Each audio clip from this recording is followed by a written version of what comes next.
The Patriots had been down 10 in the fourth quarter to the Jets. Late in the period, it's Joe Flacco with a 7-point lead, just throwing one up there, essentially acting as a punt, but came on first down. It's picked off, and the Patriots take over. And ensuing drive, Cam Newton punches it in on third down. That ties it at 27. Jets give the ball back almost immediately. 8 seconds left. Patriots one last chance. Cam Newton, Jacoby Myers, who had a big night. He's touchdown with 3 seconds left. So the Patriots going to kick a 51-yard field goal to try and win it. Adam Gase doesn't ice it because Trevor Lawrence is really good. And the kick is up, and it is good. Nick Folk, a 51-yarder, and that's how it ends. So the Patriots win it by a score of 30-27. The Jets remain winless and now have a season-high 63% chance of landing the number 1 overall pick in next year's draft. Jacksonville, a 25% chance. Todd McShay was with us in our last hour here on Get Up. Here were his thoughts. Listen, General Manager Joe Douglas is going to have a very difficult decision, but if the Jets are picking at number 1 overall, I think it's time to move on from Sam Darnold, and I love him. I gave him a huge grade coming out of the draft, and I think he's going to be successful in the league. He needs a supporting cast. But if you're picking at number 1 overall, things aren't going well. Confidence has probably been lost, and you've got a generational type talent in Trevor Lawrence that you can draft. So to me, if they wind up at that number 1 spot, I think Trevor Lawrence will be the pick, and they'll wind up trading Darnold and getting some more draft leverage.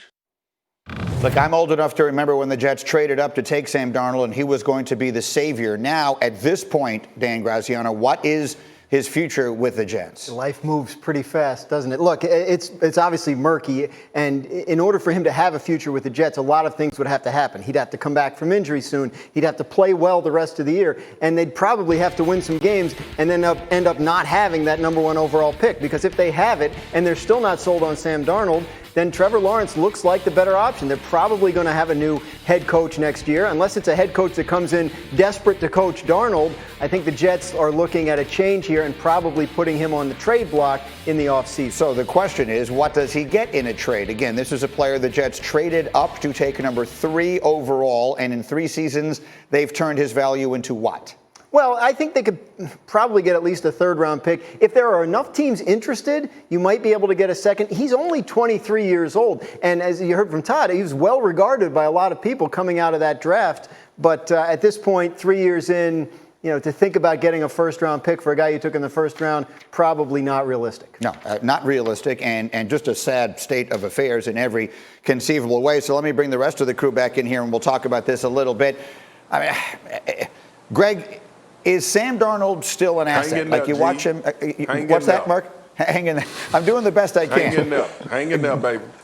Greg, I know what I think I see when I watch Sam Darnold play. I think you could put anyone, I mean this sincerely, you could put Patrick Mahomes in the circumstances that Sam Darnold has had over the 3 years that he has been the quarterback of the Jets, and they'd be talking about drafting Trevor Lawrence. We wouldn't be having the kinds of conversations that we are having. That's how bad it has been around him. That said, is it salvageable? Does he go someplace and become a good quarterback?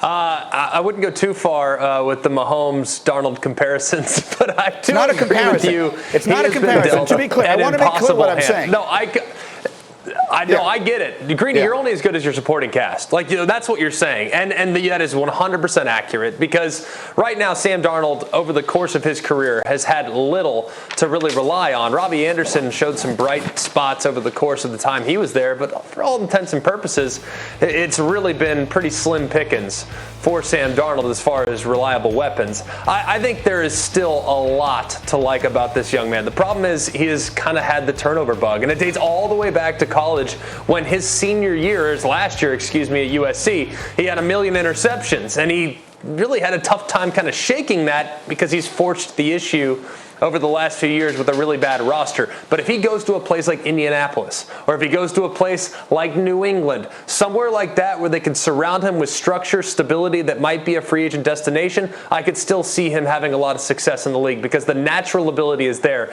He just needs someone to bring it out in him.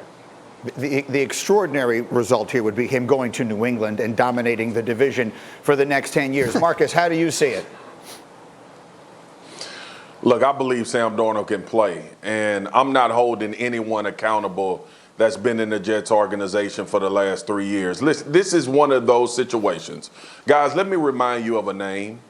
Ryan Tannehill. Y'all remember that guy? Mm-hmm. The same guy that we were talking about being in the MVP conversation earlier this year. The same guy that's been in Tennessee, got a new deal, and under a new offensive coordinator, a new regime, he's doing a tremendous job navigating. They're not asking Ryan Tannehill to be the best quarterback in the NFL. They're asking him to manage their playbook. Create for the guys that are around. He got A.J. Brown, Corey Davis. Obviously, we know about Derrick Henry in the backfield. Give Sam Darnold that option, and then let's judge him based on somebody putting him in a position to be successful. The most frustrating thing about Adam Gase, to me, has been when you look at players that get away from him, they have success. That is the biggest indictment on a coach, because the coach's number one job is to put players in a position to be successful. He has not done that, especially for the quarterback. We have a sample size. So listen, I'm with most of America, I think, when we say that Sam Darnold has a shot and can play in this league. I think it's a foregone conclusion. Now you need to put him in a situation where he can thrive, and a coach is actually going to put him in a situation to be successful. Outside of that, I'm not holding anybody accountable that's been playing for the Jets. Well, you just said it far better than I could. Jeff Saturday, what do you think? Yeah, couldn't agree more, right? Organizational failure here. You know, you can talk about Sam Darnold and his abilities as a quarterback.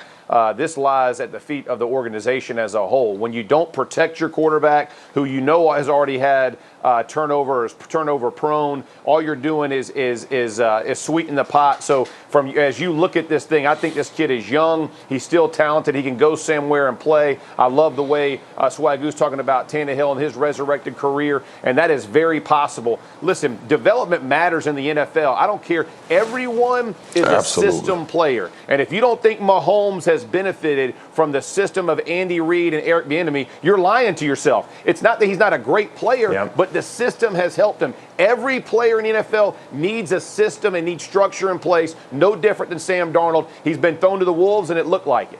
Okay, so let's leave that there for the moment. We're all nodding in unison, which means we all agree on this. Now let's get to Mahomes, because as crazy as it sounds to say, he's been sort of flying under the radar.